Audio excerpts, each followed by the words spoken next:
isa ka pangutana. Naabay mga butang nga dili kayang himuon sa Ginoo? The answer is yes. Naay mga butang nga dili kayang buhaton sa Ginoo.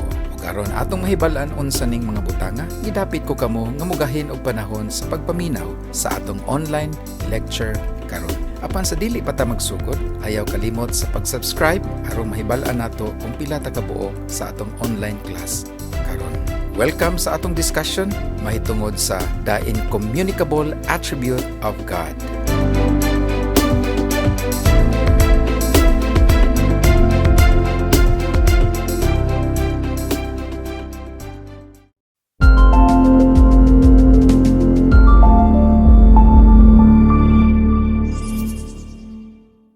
Mga higala, nakatawa ko nagtanaw sa akong driver's license. Kay gibutang man gyud diha ang color sa akong mata, nakasulat gyud ang unsa ko kataas ug unsa ko kabugat sa akong timbang. Wala ba mo makapangutana? Unsa gid ay kaimportante ang color sa atong mata, sa atong height, sa atong timbang? Nganong kana man gyud ang ipabutang sa LTO sa atong driver's license card? Ug ang driver's license ra ba isa sa pinaka-valid nga ID card? Mga higala, ang description na nakasulat diha sa atong driver's license, mao ang atong mga attributes. Ang matag usa ka tawo naay mga attributes ug importante kaayo ni nga mga attributes sa pag-ila sa usa ka tawo. Ug parihas pud ni kaayo kung mag-study ta og Ginoo. Arong mailhan gyud nato sa insakto ang Ginoo, kinahanglang makabalo ta sa iyang mga attributes. Karon, atong tan-awon ang mga specific characteristics sa Ginoo. Mga specific characteristics sama sa iyahang holiness, sa iyahang immutability, sa iyahang infinity, ug uban pa. Aron sa ingon ani, naatay coherent nga pagsabot kung kinsa ug unsa gyud ang Ginoo. Ug sugdan nato ni pinaagi sa pagtan-aw sa mga communicable attributes ug atong i-compare sa incommunicable attributes of God. Now, unsa may buot ipasabot aning communicable attributes? Well, permita makadungog ani sa atong panahon karon. Example, ang COVID-19 is a communicable disease. Diha palang daan na natay idea unsa ning word nga communicable. Communicable ay ang mga bagay nga pwedeng mapasa from one person to another person. Ug mga higala, ato ning i-reserve sa sunod nga lecture nato kining communicable attributes of God. Mga attributes sa Ginoo nga in some degree and percentage pwedeng mapasa sa tao. Ug maoy atong unahon pag-discuss karon ang incommunicable attributes of God. Ug ang word nga incommunicable ay ang opposite sa communicable. Sa ato pa, hisgutan nato karon ang mga attributes sa Ginoo nga dili gyud pwedeng ipasa sa Ginoo ngadto sa mga tao or mga bisan unsa nga creatures. Kung makahinumdum mo, naay panahon nga gipangutana ta, naabay mga bagay nga dili kayang himuon sa Ginoo? Naapoy mangutana, kaya ba sa Ginoo maghimo og another God nga parehas niya? Naglisod gyud in taon ta sa pagtubag ani sa una. Mga higala, ang tubag ay yes. Naay mga bagay nga dili kayang himuon sa Ginoo. Dili niya kaya maghimo og laing Ginoo nga parehas niya. Unless atong usbon ang definition sa term nga God. Kay kung mupugos gyud ang Ginoo og himo og Ginoo nga parehas niya, ma-fail lang siya. Why? Kay ang Ginoo nga iyang himuon ay hinimo. That God will be a created God. That God would be a creature like you and me. Not independent, not eternal, not immutable. Ang Ginoo nga hinimo would lack the necessary attribute that describe God.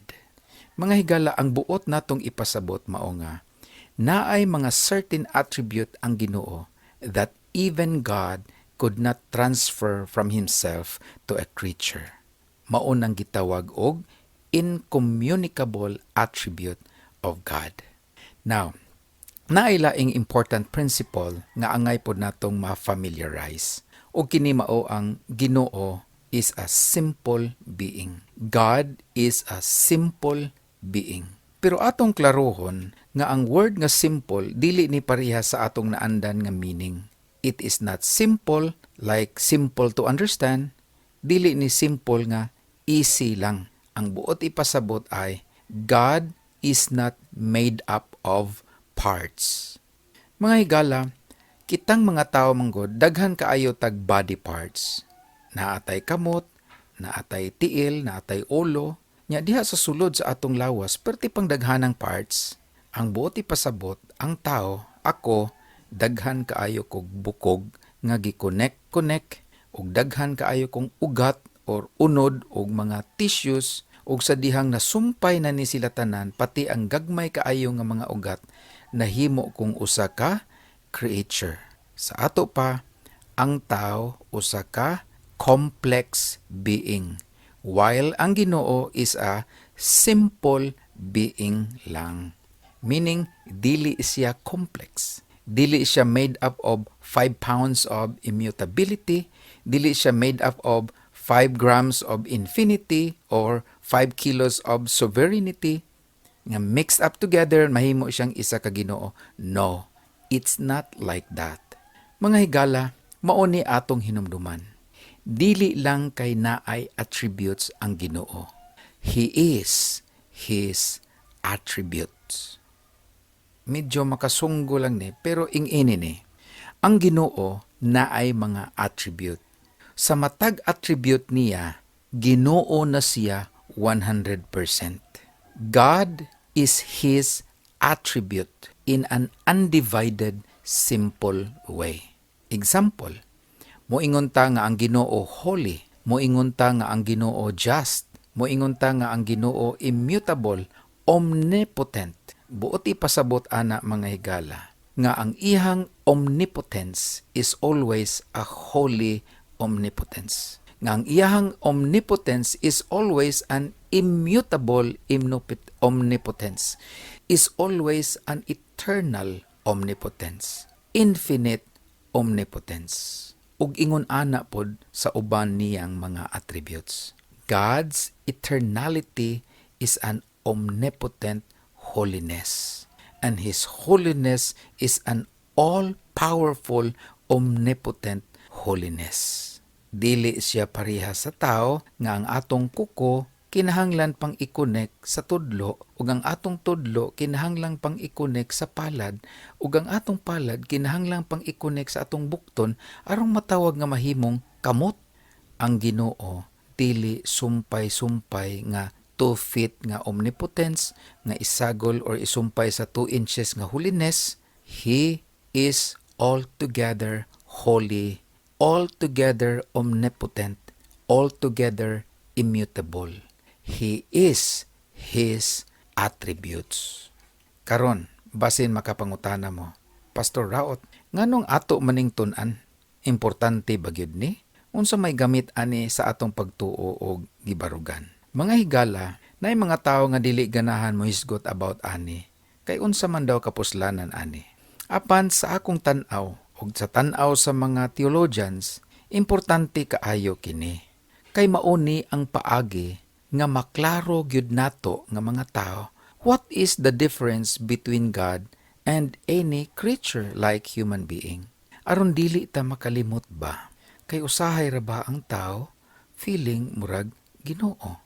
Mga higala, kung maghisgot ta sa kalahian between God and creatures, ang pinaka-common nga distinction mao ni: we are human being and God is supreme being. Kung inyong nabantayan, we are all beings, no? Human beings, supreme being. Pero there is something special about God with respect to His being. Mga higala, tinuod nga parihas ta mga beings. Pero kitang mga tao, we are derived beings. We are conditional beings. We are dependent beings. We are created beings. But God is not dependent. God is not created. God is not finite. God has the power of being in and of Himself. And God does not derive it from something else. Maunang na ay mga pastors nga paborito nilang verse, in God we live and move and have our being. Buot ipasabot, dili ta mabuhi kung wala ang Ginoo. Pero ang Ginoo ay mabuhi ra gyud kaayo siya bisan wala ta. He never needed us to survive. Pero ang tao dili gyud ma-survive or ma-create without the power of God's being upholding our being. Sa ato pa, sa diyang gihimo sa Ginoo ang tao, it means that we are dependent upon Him for our very existence from the very beginning. O kini gi-affirm sa Biblia sa pag-ingon, what God creates, He sustains, and He preserves. Ang buot ipasabot mga igsuon, dependent yun kaayo ta sa Ginoo every seconds of our being. Dependent yun ta kaayo sa Ginoo sa atong existence aning kalibutan na. Ug mauni ang dakong kalahian sa tao ug sa Ginoo. God has no such dependence upon anything outside of Himself. Now, nay usa ka tawo nga ginganlan og Bertrand Russell. Si Bertrand Russell usa ka British philosopher. Dili na siya motuo o Ginoo after siya nakabasa sa sinulat ni John Stuart Mill. Sumala sa iyang nabasahan, nag-ingon si John Stuart Mill nga ang tanan gyud daw sa kalibutan na ay cause. Kung moingon ka nga ang Ginoo mao ang cause nganong naay kalibutan, nganong naay sapa, nganong naay hangin, dapat dili ta mohunong lang diha kutob. Dapat mangutana pud ta unsa ang cause nganong naay Ginoo. Ug tungod ana nga idea, si Bertrand Russell dili na motuo og Ginoo. Ug nakasulat pa hinuon gani siya og book nga entitled Why Not a Christian? And for the rest of his life, he rejected the existence of God based adtong insight nga iyang nakuha gikan kang John Stuart Mill. Mga higala, sa kabright ni Bertrand Russell, namali pagyud siya sa understanding sa law of causality. Kini nga law mga igsuon, the law of cause and effect nag-ingon nga ang tanang effects naagyoy cause. Pero dili tanan ay effect. Sa ato pa, dili tanan na ay cause. In every effect must have a cause. It does not say that everything that is must have a cause. So kung mangutana ta, naabay cause ang Ginoo? Ang tubag ay no. Why? Because God is not an effect. Kung ang Ginoo has His being in and of Himself, dili na siya manginahanglan og cause. Kung ang Ginoo eternal and self-existent, dili na siya manginahanglan og cause. Another, naay duha ka bata nga nagdiscussion. No, ingon tong magulang, no, kinsa may naghimo aning kahoy? Nitubag ang manghod, ang Ginoo. Ingon na pod ang magulang, kinsa may naghimo anang sapa? Tubag ang manghod, ang Ginoo gihapon. Kinsa may naghimo anang bulak? Tubag ang manghod, ang Ginoo gihapon. Ingon ang magulang, ikaw kinsa may naghimo nimo? Itubag po taon ang manghod, ang Ginoo ang naghimo sa ako, kuya. And then finally miingon ang kuya, kinsa man po'y naghimo sa Ginoo? Itubag ang manghod, ang Ginoo ang naghimo sa iyang sarili. Mga higala, medyo lalom ang ginasulti sa manghod, pero mali gyud ang iyang gisulti.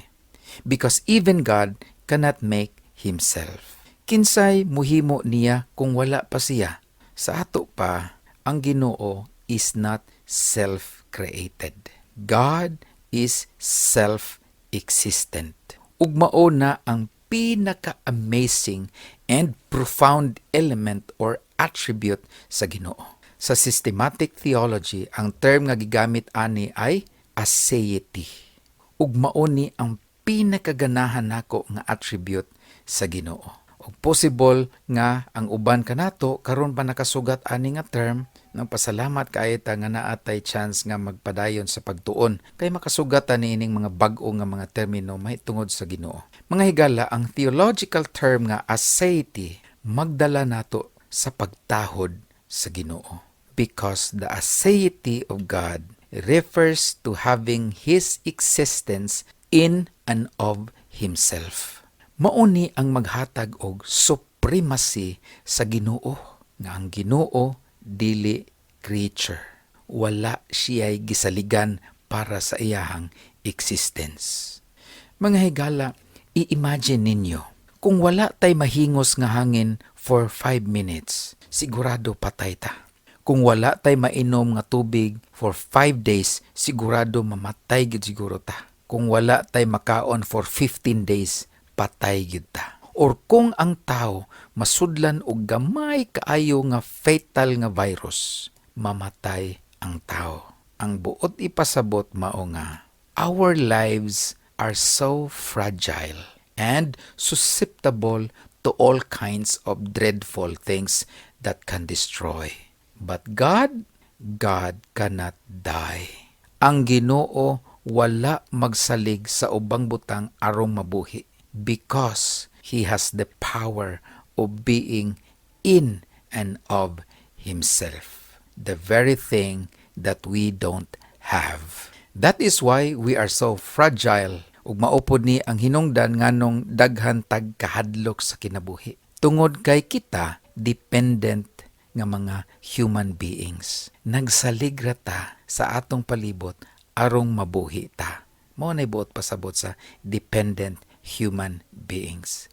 Mao bitaw ang uban halos hakpon or angkonon ang tanan kay mahadlok mahutdan, ug ang tao mangandoy nga makabaton og gahom or makadiscover sa mga secret food nga makaprolong sa kinabuhi, kay gusto lagiin taon tang mabuhi forever. Pero sa ilan ng giingon, no, ang tao dili gyud forever. Bisan unsaon mamatay gyud ta. Masudlan lang ta gamayng virus, posibleng ikamatay na dayon nato. Matuk-an lang ta for 5 minutes, posibleng ikamatay dayon sa tao. Pero ang Ginoo has that power of His own being. Bisan wa pay hangin, mabuhi ra gyud ang Ginoo. And the power of any other being in and of Himself. Mauna ang meaning sa gisulti ni Apostol Paul, that in Him we live and move and have our being. Mga higala, God and God alone has aseity. God and God alone has self-existence. God and God alone has the power to be eternally on His self. Kung tinuod nga naay panahon nga wala gyud nag-exist, sigurado wala po'y bisan isa nga mo exist karon. Buoti pasabot, wala gyud panahon nga walay nag-exist. Sa ato pa naa na ang Ginoo, bisan adtong panahon nga wa pay kabutangan ang Ginoo.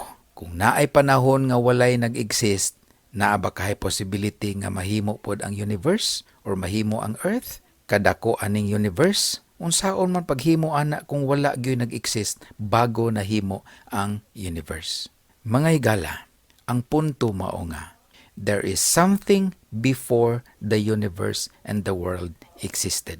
And if anything exists now, kanang lingkuranan nga imong gilingkuran karon or kanang metal nga imong gigunitan karon diin ka nagtan-aw og YouTube, that means that somewhere, somehow, something must have the power of being independently.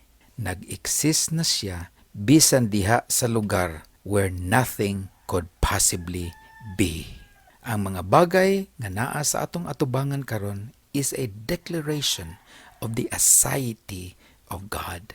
Ug kana nga aseity nga attribute sa Ginoo lang gayud nga attribute. Wala na sa ato kay kita dependent creatures gyud kaayo ta. 5 minutes lang nga walay hangin, patay na ta. Ngano man, nagdepende ra kita sa hangin. The aseity of God is not communicable. Dili kaya sa Ginoo nga i-transfer ang iyahang eternality ngadto sa mga creatures. Tungod kay kitang mga tao na ay adlaw nga gianak ta. So by definition, dili gid ta pwedeng himuong eternal kay naatay sinugdanan ako adtong October 18, 1974. Di gyud ko pwedeng himuong eternal. Kung ugaling mauni nga klase sa eternal life ang giandam sa Ginoo, ang Ginoo ni bahala ana, pero dili na nato pwedeng i-claim nga retroactive karon dayon. Maghulat na lang sa ta. Kay as of the moment, we are not eternal creatures. Kanang atong birthday, mao na ang time nga nagsugod ta dinhi sa kalibutan. Mga higala, eternality is such an incommunicable attribute. And also immutability, appeal na diha sa attribute sa aseity sa Ginoo. God is eternally what He is and who He is. Mao na ang basis nganong ang Ginoo dili mo-mutate, dili mag-mutate. Maura gid gihapon siya yesterday, today, and forever. Kita nga mga creatures, hastang dali ara kaayo nato mag-mutate. Tan-awan ninyo ang inyong pictures 10 years ago. Di ba lahi na kaayo? Because we are not immutable creatures. We are finite creatures. We are not infinite creatures. God could not create another infinite being. Kay kung maghimo siya, na ay sinugdan ang iyang gihimo. Mga igsoon, atong gitun-an kini nga mga attributes sa Ginoo arong makita nato ang dakong difference between God and human beings. Kay usahay manggod ang tao feeling murag Ginoo nakalimot. Karon nakita nato nga layo ra kaayo ta sa Ginoo. Dependent ang tao. Di gyud ta mabuhi kung undangon ang hangin for 5 minutes. Busa sa ngalan nga buhi patahangtod karon, ato siyang pasalamatan, himayaon, daygon, ug pasidunggan sa iyahang pag-provide sa atong gikinahanglan sa matag adlaw aron mabuhi. Ang mga tao kusog kaayo muhanga sa mga tao nga nag-excel sa ilang kinabuhi, no? Daghan kaayong muhanga kang Michael Jordan, kang Kobe Bryant, ug sa mga concert personalities. We cheer, we stand up, and we give all kinds of accolades to people who excel for a moment. And then pila ka tuig gikan karon, dili na sila makita og dili na madungog kay matigulang na sila og hangtod mamatay. And yet, the one who has the power of being in and of himself and eternality, kinsa nagsaligta sa tanan natong gikinahanglan, sa hangin nga atong giginhawa every second, sa tubig, sa sunlight, dapat siya gid unta ang makadawat sa atong pinakataas nga pagpasalamat, paghimaya ug pag-alagad. Usahay ang Ginoo dili makadawat sa atong gratitude nga gideserve gid unta kaayo sa Ginoo. My friends, the one who is supreme deserve the obedience and the worship of those whom He has made.